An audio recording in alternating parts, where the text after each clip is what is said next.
Бројки со Наташа Мерсовска на Радио Слободна Македонија.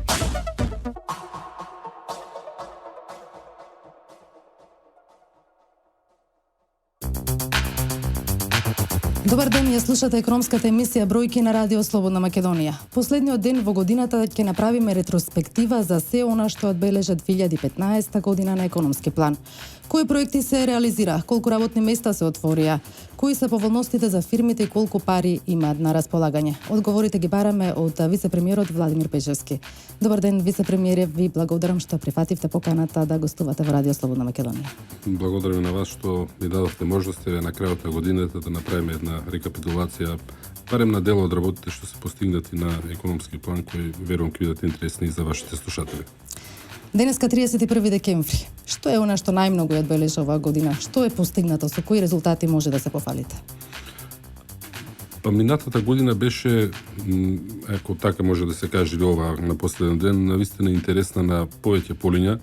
Ако го трнеме ефектот на политичката криза што се случуваше во Македонија, на економски план треба да бидеме задоволни од она што е постигнато. Ние постојано како влада кажуваме дека наш прв приоритет е отварањето на нови работни места и она што веќе широко познато дека невработеноста во континуитет паѓа. Последните податоци покажуваат дека таа е на 25,5%, што како ниво се уште гледано во глобални рамки е високо, но ако се гледа трендот, тој навистина треба да бидеме задоволни, бидејќи од 2006 навако до ние рекордни 38%, овој пат на невработеност е навистина значаен и не постои држава и во Европа која што успеала во овој временски период да направи вакво подобрување на невработеноста. Се разбира, нашата цел е да стигнеме до многу по-ниски бројки. Идеално било да некаде се движи таа меѓу 10 и 12%, но многу е важно дека трендот што е поставен во вистинска насока. Исто така, вториот главен економски показател е економскиот раст. Ние пред почетокот на годината предвидувавме малку повисок раст, не земајќи го предвид ефектите на политичката криза во државата, но мислам дека ќе ја завршиме некаде со раст од 3,5% на крајот од годината, што бидејќи тука некаде и растот во првите 3 квартали, ќе видиме како ќе биде на крај, но обично четвртиот квартал е прилично солиден. Имавме и неколку странски компании кои што го зголемува извозот, така да очекувам дека ќе завршиме со раст околу 3,5%, и што во овие услови во Европа, во овие услови кои што постојат во Македонија, навистина треба да бидеме задоволни. И трета работа што би ја напоменал, оваа година се објави резултатот за подобрувањето на бизнис климата, кое што на еден начин не поврзан со економијата, тоа е предуслов за да економијата и домашните и странските компании имаат раст во Македонија, каде што Светската банка ја рангираше Македонија на 12-то место во светот, 6-то во Европа, што навистина е едно извонредно постигнување и овие три, да речем, главни постигнувања би ги кажал како најголемото достигнување на нашата земја, не би кажал само на владата, бидејќи економскиот раст се збирнат сите она што го прават и компаниите, би го кажал дека е најглавното што се случи во минатата година. Со низ мерки и политики го олеснивте водењето бизнис во Македонија. Нашата земја стана препознатлива за странските инвестиции. Имате ли бројка колку компании инвестира само оваа година? Значи, бројот на компании кои што ние ги имаме објавени со резултат на директните разговори, преговори што ги имала владата или некои владени институции со странски компании е некаде околу 25, но реално отворени се многу повеќе, веројатно над 100 компании, но тие другите се од нешто помал обем или проширување на некаква дејност на некои постоечки странски компании овдека, кои што задоволни со климата, едноставно не барале помош или никакви интервенции од владните институции. Но, реков, 25 компании објави оваа година дека отвараат своји фабрики, погони во Македонија. Тоа се све или оваа година или во наредниот период нови работни места и ние од тој податок сме задоволни. Се разбира, нашата цел е, ако имам мога кажано и претходно, да имаме ефект на снежна топка, односно кога ќе се направи доволно висок број на инвестиции, кои што самите се доказ дека концептот кој што го имаме функционира, тогаш и без директни разговори со владата, веќе компаниите ќе продолжат да инвестираат во Македонија и тогаш ќе има уште позасилен економски раст. Вредно е да се одбележи бројката на вработени.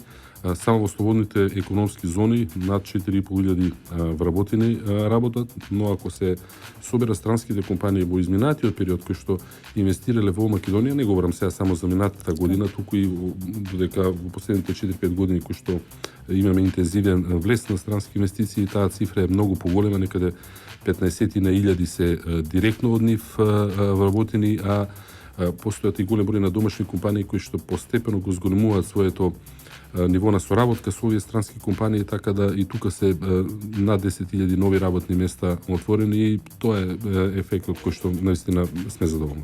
Со влезот на странските бенефити имаат и домашните компании, кои што се јавуваат како нивни добавувачи. Пред неколку месеци имаше објавена бројка дека над 500 компании соработуваат со странските. Имате информација колку изнесува нивниот профит, колку заработиле со ваквата соработка? Значи, податокот со крајот на годината очекуваме да го надмине износот од 50 милиони евра, ефект позитивен само за домашните компании. И иако тоа не е беззначителна цифра, сепак очекуваме во наредниот период таа да биде многу поголема, но мораме да имаме предвид дека се работи за една подолгорочна стратегија. Имено, како што кажав, главната цел наша е да се намали невработеноста, да се зголеми економскиот раст. Тоа се постигнува со инвестиции, но отварањето на нови работни места е само еден чекор.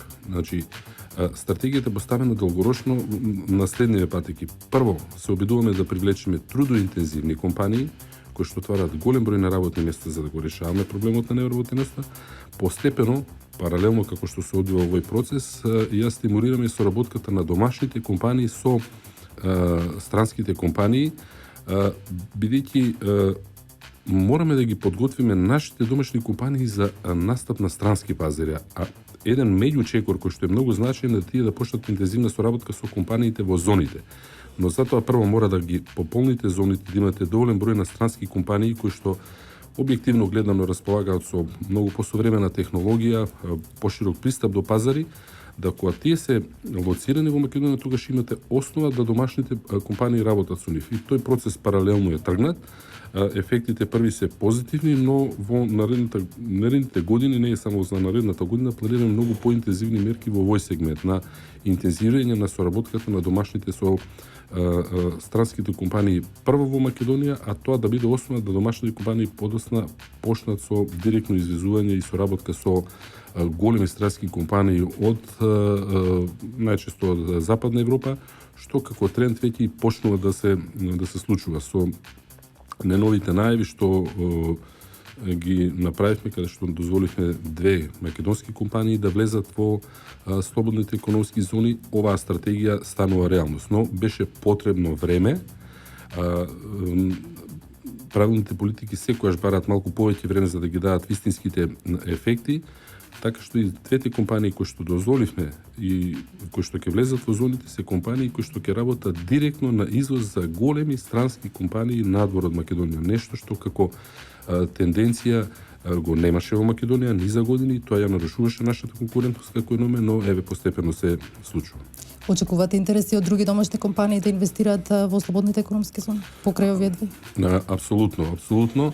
Значи, тој голем број на компании веќе и претходно бара од нас да влезат во зоните. Законот дозволува да влезат македонски компании во зоните, но мораме да бидеме внимателни за еден друг елемент, а тоа е да не настане нарушување на конкуренцијата. Имено, точно е дека во слободните економски зони владеат нешто поповолни услови за компаниите кои што оперираат таму, за разлика од условите кои што се надвор од слободните економски зони. И доколку на македонска компанија, например, ако имате во дадена индустрија, еве да речеме 1000 компании, ако само на една и дозволите да влезе во слободната економска зона и таа продолжи да им конкурира на домашниот пазар, на истите домашни компании, ќе се даде неправедно голема предност.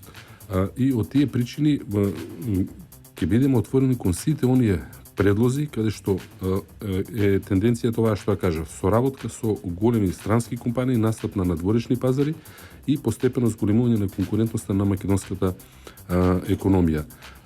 Навистина интересот е голем и јас верувам дека во комбинација помеѓу слободните економски зони, но и индустријските зони кои што се на неколку локации низ државата, ние во секоја општина инсистираме да градоначалниците отворат индустријски зони, дека постепено и овој сегмент на зголемување на конкурентноста на македонските компании ќе биде постигнат. Вице-премиер Пешевски, да предлагам да направиме мала музичка пауза, па ќе продолжиме со разговорот. Гостин во емисијата Бројки вице-премиерот задолжен за економски прашања Владимир Пешевски. Господине Пешевски, се инвестира и во инфраструктурата. Рече се градежната механизација е целосно ангажирана на терен. Што се е изградено оваа година? Оваа година беше можеби и најинтензивната година во делот на градење на инфраструктура во последните 20 на година од независноста на Македонија. Активно се работеше на преку 400 километри патна мрежа. При што тук имаме неколку регионални патишта, многу локални патишта и 3 автопати. Дозволете да спомнам, се продолжи со градење на автопатот од Демир Капија до Смоквица, тоа е должина 28 км, вкупна вредност 210 милиони евра. Се продолжи со градењето на автопатот од Кичево до Охрид, тоа е како поединечен проект во делот на автопатската мрежа најголем проект до сега, 374 милиона евра, завршени со околу 15% од градежните работи. Интензивно се работи на автопатот Скопје-Штип, тоа е 47 км, автопат инвестиција од 206 милиони евра. Се реконструираше делот на автопатот од Велес до Катланово, тоа е проект со делегацијата на Европската унија од 23 км. Се реконструираше и делницата Смокица-Гевгелија во должина од 10 км. Отпочнува реконструкцијата, отпочна на делницата од Скопје до Куманово, тоа е инвестиција од 16 милиони евра. Се изгради и реконструира 48 локални патишта, околу 60 километри.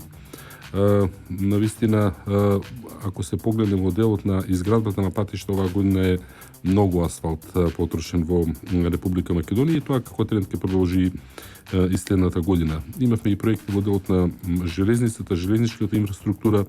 Пристигнаа 6 нови патнички возови оваа година, тоа е инвестиција од 25 милиони евра. Набавивме 150 нови товарни вагони, кои што се битни за индустријата. Започна изградбата на пругата од Битола до Грција, ќе се продолжи со рехабилитација на пругата по целиот коридор 10. Железничките станици на над 10 места се реконструираа во Скопје, во Битола, во Велес, во Прилеп, Гевгелија, Неготино и така натаму. Ја градиме и пругата од Куманово кон Бугарија, сега е првата делница од Куманово до Белјаковце.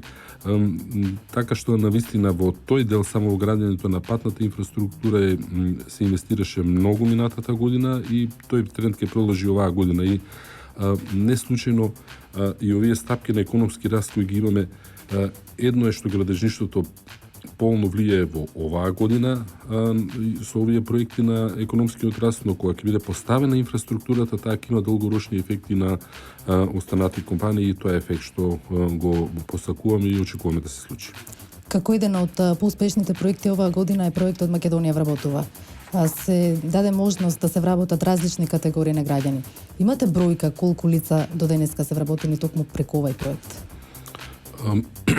Па тоа беше еден проект со кој што се обидовме да оние дисторзии на пазарот кои што постојат малку ги ублажиме. Имено забележувавме дека невработеноста се намалува, но типично работодавачите даваа предност на помладите, што во нормални околности може да се очекува и со цел да ги направиме сите старосни групи подеднакво атрактивни на пазарот, излекувме со проект со кој што даваме дополнителни бенефиции доколку се вработуваат лица од други старосни групи, при што колку е повисока старосната група или група, односно колку се во по-возрастна доба луѓето кои што конкурираат за работа, така и бенефициите за работодавачите беа поголеми. До сега со овој проект се вработени над 11.000 лица. Очекуваме оваа година што доаѓа бројката да надмине над 15.000 нови вработувања само врз основа на овој проект.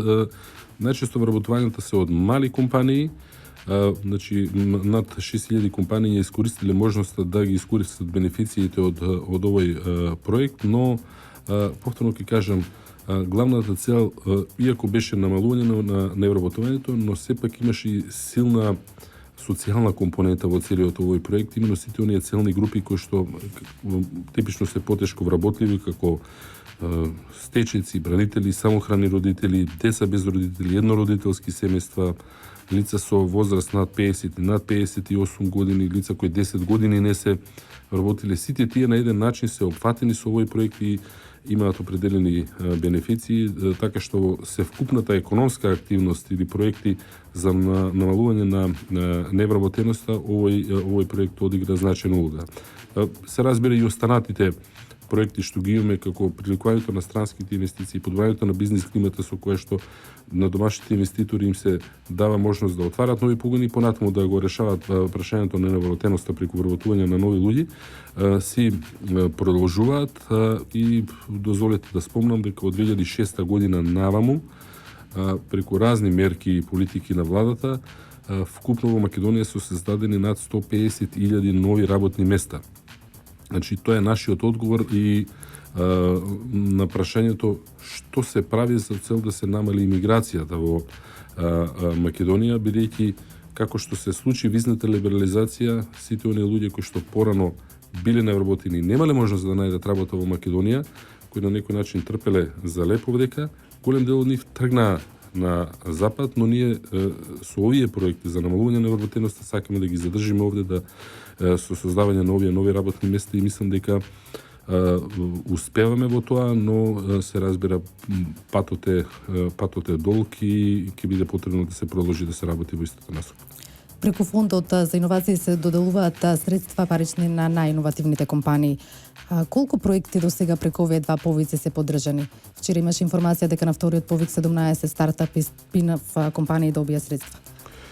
Па, вака, значи, овој проект е дел од севкупната активност на зголемување на конкурентноста на македонската економија. Имено, она што го кажав, во една фаза на почетокот, кога имате висока стапка на вработеност, треба да барате трудоинтензивни дејности, но доколку сакате и повисоки стапки на економски раст и особено подигнување на животниот стандард, тоа значи да имате компании кои што произведуваат или иновативни производи или даваат иновативни услуги. И тоа беше нешто што како мерка не постоело порано во Македонија, затоа и го отворивме овој фонд кој што допрва ќе го добива своето значење. На вториот повик на оној кој што вчера беа објавени резултатите, околу 95 компании се има јавено, 17 компании добија грантови во износи помеѓу 30 до 100.000 евра. И од она што, ако се соберат резултатите од првиот повик, главно се инвестира во IT компании, од информационата технологија. Во првиот повик имаше 16 компании кои што добија помош. И на нив им се додели околу 450.000 евра, во вториот се 870.000 евра, од кои што 277 ќе одат за 10 стартап компании и 600.000 евра за 7 проекти кои добиваат грантови за комерциализација. Значи, за 2016 година ќе се продолжи со истата активност, очекуваме некаде над 2,5 милиони евра да бидат доделени преку овој фонд, додека вкупниот буџет во оваа фаза на фондот е околу 10 милиони евра. Јас верувам дека како што ќе се реализираат проекти, како што ги гледаме позитивните ефекти, ќе се изнадат и дополнителни средства во буџетот и или можеби од средства од Европската унија, така што како што кажав, допрва ќе доаѓаат позитивните ефекти од овој проект. Во тек е проектот Купи куќа, каде драстично се зголемени субвенциите за сите млади кои што сакаат да живеат во куќа. Дали имате информација каков е интересот на младите да ги искористат ваквите поволности кои што им ги доделуваат? Па со овој проект таргетираме неколку работи. Значи, една од главните забелишки или да речем предизвици кои што стојат пред современите држави е прашањето на наталитетот и задржувањето на стапките на раст на популацијата. Статистички, ако се погледне на светско ниво, луѓето што живеат во куќи во просек имаат, или фамилијата кои што живеат во куќи, во просек имаат едно дете повеќе од оние кои што живеат во станови. И бидејќи имаме и тренд на, да речем, на исолување од државата, но и намалени стапки на наталитет кај урбаната популација, се одлучивме да направиме проект кој што е таргетиран кон градба на куќи за млади со цел да едно е да се реши стамбеното прашање, што многу често е причина за луѓето да не стапат во брак и да не формираат семејство, а второ е да и оние кои што живеат сега во стан да евентуално изградат поголема куќа и да создадат услови за имање на повеќе детно семејство. Така да дури вчера се дискутираше на седницата на влада, мислам дека министрот за финансии кој што раководи со проектот и премиерот ќе да ги дадат и некои дополнителни детали за тоа што планираме дополнителни измени на овој проект, но јас навистина очекувам голем интерес бидејќи самиот проект е навистина многу поволен. Дозволете да само да кажам за двата модела. Значи предвидовме два модела. Во првиот модел за кредит со трајање до 20 години и максимален износ до 50.000 евра, државата ќе субвенционира месечната рата за враќање на кредитот во период од 11 години, и тоа во првите 8 години 80% од износот, а во останатите 3 години 50% од износот. Значи, зимате кредит, банката ви прави план на амортизација, како ќе го враќате кредитот. И ние велиме за период од 20 години.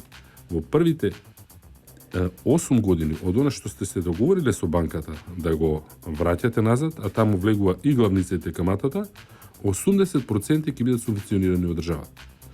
А во вториот период од 3 години тој износ ќе биде 50%. Во вториот модел понекој пат, значи, кај луѓето недостасуваат средства за учество, бидејќи за да купите стан, банката нема да ви даде 100% од средствата за станот, треба да имате собствени средства, најчесто е тоа околу 20% од вкупната вредност на станот или на кредитот што ќе ви го одобри банката.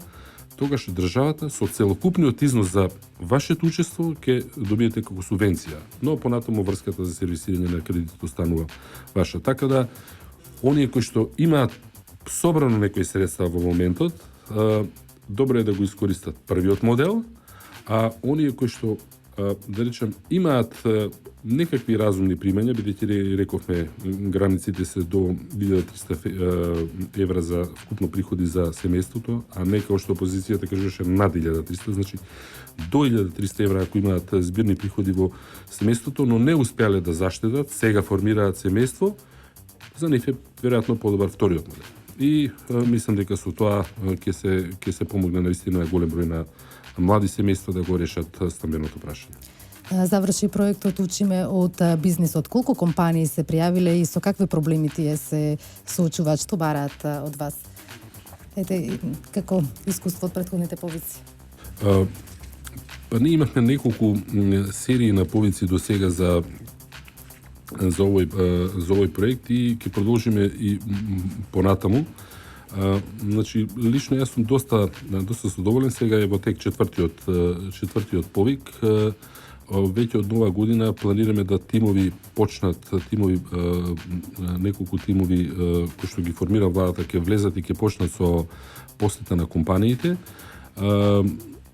Голем број на идеи, досега некаде околу над 200 конкретни и проекти и идеи се реализирани како резултат на посета на компаниите. Овдека зборам за системски промени. Над 500 конкретни проблеми на компании се решени, бидејќи проектот условно може да се подели во две фази или на два сегмента. Едно е кога се посетува компанијата и ви посочува на конкретен неизин проблем, дали се работи за приватизација на земјиштето, до купување, до оформување на парцела, некаков проблем, некаква царинска постапка, значи од најразлична природа, тогаш помагаме директно да се разреши тој проблем што го имаат со институцијата, но понекогаш при посетите се идентификуваат и конкретни системски слабости кои што се релевантни не само за дадената компанија, туку тоа ги на еден начин удира и на или влија и на голем број на компании што се во слична ситуација и тогаш правиме дали се работи за промена на закон, подзаконски акт, некаква уредба или било каква регулатива, така што тоа е само еден од проектите, но се покажа исклучително користен со кој што одржуваме контакт со бизнис заедницата, гледаме кои се реалните проблеми кои што ги имаат, конкретно ги решаваме и настојуваме да покрај конкретните решения видиме дали може да се направи системско подобрување. Годинава многу се инвестираше и во туризмот. Постојано расте бројот на туристи кои што ја посетуваат Македонија. Се воведоа и нови авиолинии. Има и повисоки субвенции за туроператорите. Сите анализи укажуваат дека туризмот како индустријска гранка ќе биде едно од најбрзо растечките во следниот период. И тоа не само во Македонија, туку и во светот генерално гледано. Значи, бројот на туристи што ќе ја посетуваат Европа ќе бележи речиси двоцифрен процентуален раст во еден подолг временски период, бидејќи се отвараат пазарите на Кина, на Блискиот исток, и се очекува голем наплив на туристи во наредниот период. Ние се разбира презимаме чекови да искористиме оваа можност и трендовите се навистина позитивни.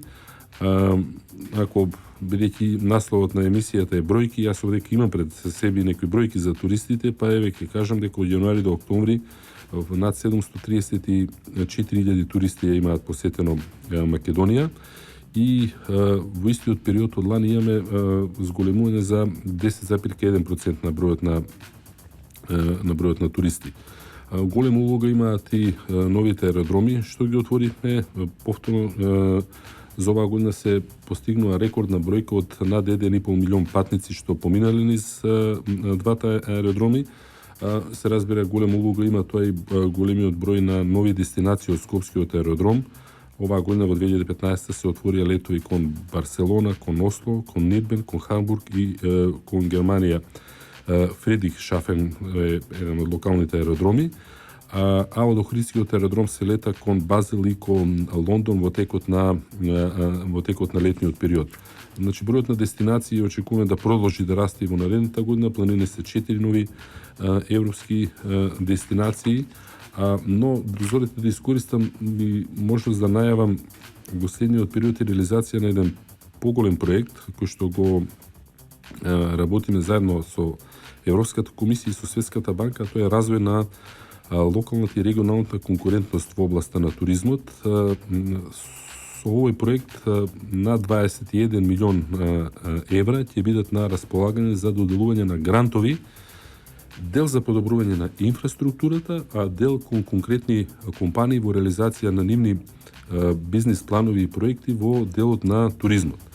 Односно, по-конкретно, планирано е да се подржат активности за изградба и реконструкција на локална инфраструктура, ревитализација на објекти од културно наследство, подршка за развој на туристички услуги и унапредување на туристичката понуда, промоција на македонските туристички дестинации и културното наследство, подобрување на стандардите во туристичко-угостителските услуги и слично, како системски мерки и, како што кажав, има конкретни помош кон малите и средни предпријатија, каде што предвидуваме грантови до 50% за подршка на иновативни планови за развој на нов или подобрување на постоечки туристички производ или услуга. И ова ќе биде реализирано во наредните 3 до 4 години, но ви велам, идејата е да секторот каде што очекуваме да има многу голем раст, дополнително го поддржиме да ја искористиме оваа можност. Верувам дека тоа и ќе го подобри имиџот на државата, ќе создаде голем број на нови работни места, а се разбира и домашните туристи ќе имаат бенефити од сите овие подобрувања и на еден начин индиректно се влијае на подобрување на квалитетот на живот на сите граѓани. Моето последно прашање до вас, господин Пешевски, е кои се вашите очекувања и прогнози за наредната 2016 година? Па јас искрено се надевам дека следната година, барем на политички план, ќе биде помалку турбулентно од изминатата, бидејќи и покрај сите овие позитивни резултати кои што ги кажавме, ги нотиравме во текот на емисијата и многу повеќе низ разни пресконференции што сме ги држали изминатата година, ефектите од политичката криза врз економијата беа негативни. Бидејќи сега настапува еден период на смирување на ситуацијата и ако ни следат избори, јас очекувам да имаме исто стапки на раст следната година кои што ќе се приближуваат до 4%. Очекувам да продолжи трендот на намалување на невработеноста, најмалку за 3 до 4% поени да падне невработеноста во следната година. Ќе продолжиме со реализација на сите започнати инфраструктурни проекти. Искрено делот на странските инвестиции очекувам неколку навистина значени најави, значени инвестиции што ќе се случат идната година. Ние работиме на нив. Прилично сме во напредна фаза, оптимисти сме, но еве да почекаме тие да се случат и мислам дека сите граѓани ќе бидат многу пријатно изненадени од некои случувања што ќе бидат на тој план. И конечно она што ни е цел, подобрување на квалитетот на животот на македонските граѓани ќе продолжи. Така што сум она што се вели умерен оптимист дека годината што следи ќе биде уште поуспешна од годината што заминува. Господине Пешевски, јас ви благодарам што издвоивте време да гостувате во емисијата Бројки на Радио Слободна Македонија. Ви посакувам успешна и среќна нова 2016 година. Благодарам за желбите и уште еднаш поздрав и до вас, до вашите слушатели и честитки за новата година на сите жители, на сите граѓани на Република Македонија. Ви благодарам. Во емисијата Бројки ве информирам и за најважните економски настани оваа недела.